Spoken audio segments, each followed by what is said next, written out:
1970 pa, nagsimulang magtinda si Nanay Emma ng kastanyas dito sa maliit nilang pwesto sa Binondo. Tuwing Oktubre hanggang Pebrero, nagbebenta sila nito na imported pa mula sa isang Chinese supplier. Nagpabili po, kastanyas. Pag malapit na ang Pasko, 24 oras bukas ang kanilang tindahan dahil sa dagsa ng tao. Ano pa yan eh. Kumbaga sa panapanahon, hindi sila nagsasawa. Hindi kagaya ng mga mansanas, araw-araw meron. Iyan tuwing December lang. Kaya parang sabik ng mga tao. Kahit nga mahal, bumibili kahit 1/4. Nung nakaraang taon nga, umabot daw sa 500 sako ang naibenta nila sa buwan lang ng Disyembre. Walang lugi. Kahit matulog ako, alam ko kung magkano magiging benta niya. Ano na po yung mga naimpundaran nyo mula nung nagbenta po kayo nito? Hindi na, pagtapos ko yung mga anak ko. Tsaka yung anak kong panganay, may sakit yun, dialysis. 13 taong kong pinagagamot yun. Pero ang pagtaas ng presyo ng mga bilihin, ramdam daw ni Nanay Emma ang epekto sa kanilang benta. Medyo matumal ngayon eh, kasi sobra taas. 1/4 lang ang kayang bilhin. Noong araw, 60 pesos lang isang kilo niya. Gayong 300 pesos na kada kilo ang bentahan sa lugar nila kapag walk-in at 400 pesos naman kapag online in-order. Ngayon kasama natin si Raymart, siya ang tagaluto ni Nanay Emma ng mga kastanyas at tuturuan niya tayo kung paano ba magluto ng kastanyas. So Raymart, ano tong mga to? Mantika? Ano ba? Kailangan po sa pagluto is mantika, suka, at pebbles po. Bakit kailangan pebbles, hindi buhangin? Kasi po yung buhangin dumidikit sa kastanyas at dumudumi.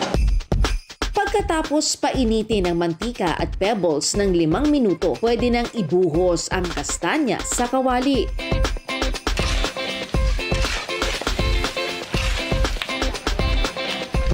Tama ba yung paghalo ko, kuya? Baka masunog. Mahal to, 10 kilo to.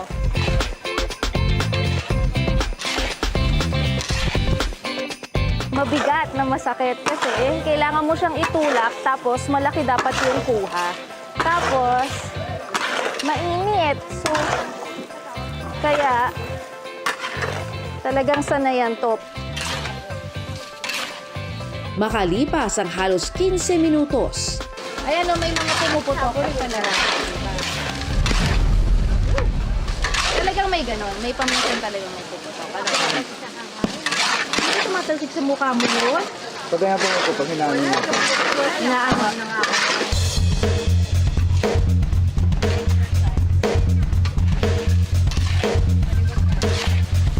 Ito na ba?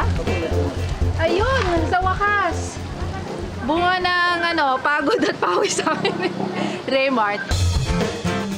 sinala ni Raymart ang kastanyas para maihiwalay ang pebbles bago ibenta. Ngayon, titikman ko na ang ating ginawang kastanya sa Raymart. Aha.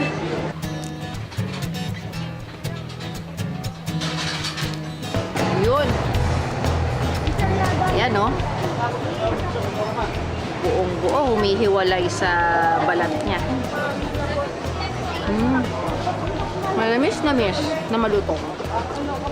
Pero mas lalo ko na-appreciate ang kastanyas ngayon kasi ganun pala kahirap magluto para makain mo to. Pag namimili kami ng prutas, bumibili kami kay nanay. Lagi na 1 kilo. Sarap. Parang lasang parang kamote.